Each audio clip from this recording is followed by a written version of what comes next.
Yes, question number 17। Question number 14, 15 and 16 के लिए आपने जो एक्सप्लेनेशन मैंने यूट्यूब पे डाला है उससे हेल्प से आपने करना है। 17 अब आप देखें। 17 में बोला है X Y R partners, old ratio 2:1 दे रखा है। उसके बाद इनका न्यू रेशियो भी दे रखा है 3:2। ठीक है। क्वेश्चन में लिखा हुआ है कि जनरल रिजर्व है इनके पास 60,000 का। मैंने आपको माइंड मैप जो बोला था आपने करना है, उसमें मैंने आपको बिल्कुल क्लियर किया है। ये दोनों पार्टनर थे, ये 31 मार्च तक इस रेशो में शेयर करते थे। कल से रेशो चेंज होने वाली है और रेशो अब होने वाली है 3:2। इन दोनों ने जब ये पुराने पिछले 5 साल 10 साल जितने भी साल से काम कर रहे थे, इन्होंने रिजर्व में गुल्लक में 60,000 रुपये इकट्ठा किए हैं। भाई जब इन्होंने ये पैसा पुराने टाइम में इकट्ठा किया है तो पुराने टाइम में खा पी के ख़त्म करना चाहिए पुरानी रेशो में। लेकिन क्वेश्चन क्या कह रहा है वो पढ़ लेते हैं।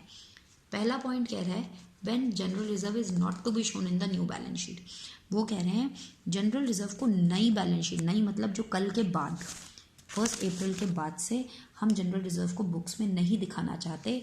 इसका मतलब वो ये कह रहे हैं कि नहीं दिखाना चाहते का मतलब क्या है, खा पी के ख़त्म कर लो चीज़ें। वो कह ही रहे हैं कि हम नहीं दिखाना चाहते जनरल रिजर्व को, तो इसका मतलब इनडायरेक्टली वो ये कह रहे हैं कि जनरल रिजर्व को एक्स और वाई तुम लोग आपस में बांट लो। ये मैंने आपको बहुत अच्छे से क्लियर कर दिया है।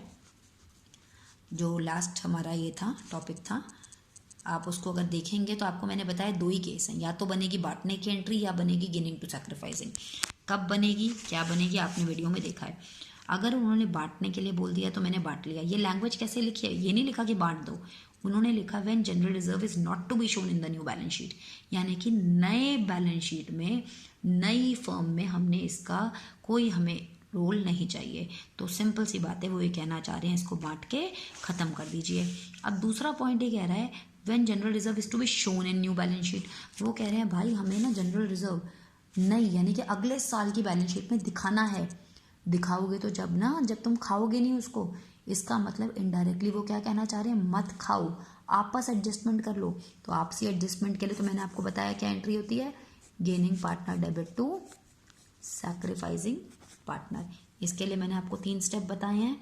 सबसे पहले आपने गेनिंग रेशो निकालना है एक्स और वाई का ओल्ड माइनस न्यू करके। पता है ना सबको।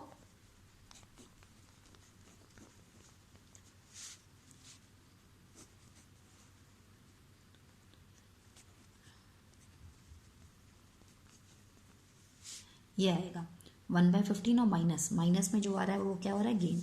सेकंड नंबर पे हमने एंट्री बनानी है Y debit to X. Third number पे हमने अमाउंट पुट करना है। अमाउंट कैसे पुट करते हैं, 1/15 मल्टीप्लाई बाय जितना जनरल रिजर्व है 60,000, 4,000, 4,000। तो पहले केस में ये एंट्री बनेगी, दूसरे केस में ये एंट्री बनेगी। ये आपका वर्किंग नोट है। क्या ये बात समझ आ गई। कब कौन सी एंट्री बनती, खा पी के ख़त्म कर लो तो ये कर लेना।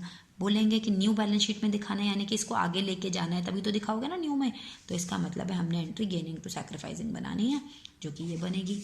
ऐसे ही क्वेश्चन नंबर 8 भी है बेटा। Question number 18। क्वेश्चन नंबर 18 में क्या है, मीता गोपाल फरहान 3:1 में शेयर करते हैं। बाद में उन्होंने रेशियो चेंज कर ली, 5:3:2 कर लिया। जिस दिन उन्होंने ये रेशियो चेंज की उनकी बुक्स में 2 चीज़ें दे रखी हैं। एक दे रखा है डेफर्ड एक्सपेंडिचर 30,000 का और एक दे रखा है कॉन्टीजेंसी रिजर्व 9,000 की। ये जो है ये एक्सपेंडिचर है और ये जो है ये रिजर्व्स में पड़ा हुआ पैसा है। गुडविल का पॉइंट मैं 1 मिनट के लिए आपको इग्नोर कर रही हूँ क्योंकि गुडविल का क्वेश्चन नंबर 9 तक सारे क्वेश्चन है ना, मैं गुडविल की क्लास जब लूँगी इसके नेक्स्ट तब आपको बताती हूँ। Pass the necessary journal entries in the book. Goodwill को इग्नोर कर देते हैं। सिंपल सी बात है, कुछ भी नहीं बोला। कल से हमारा नई फर्म स्टार्ट होने वाली है। अब उन्होंने जो पुरानी चीज़ें कमा के रखी हैं, कुछ भी अगर ना बोला हो तो इसका मतलब अंडरस्टूड है, उनको खा पी के ख़त्म कर दीजिए। ये एक्सपेंडिचर है, 30,000 रुपये का क्या है, ये एक्सपेंडिचर है। एक्सपेंडिचर अगर उनको दोगे तो उनकी कैपिटल बढ़ेगी या कम होगी, एक्सपेंडिचर की वजह से। प्रॉफिट्स की वजह से बढ़ती है तो एक्सपेंडिचर की वजह से क्या होगी, कम होगी। तो मैम कम का मतलब क्या होता है, डेबिट, यानी कि 30,000 रुपये तो उनके अकाउंट से काट लेना। Meeta debit, Gopal debit, Farhan debit, to advertisement expenditure. कौन सी रेशो में जी? पुरानी रेशो में। क्यों? क्योंकि मैम कुछ भी नहीं बोला हमें क्वेश्चन में कि इनका क्या करना है, इन दोनों चीज़ों का। तो सिंपल सी बात है मैम, कल से तो रेशो चेंज होने वाली है, तो हम पहले इनको खा पी के ख़त्म कर लेते हैं। क्योंकि ये लॉसेस था मैम, इसलिए इन तीनों का डेबिट होगा, क्योंकि लॉस की वजह से कैपिटल कम होती है।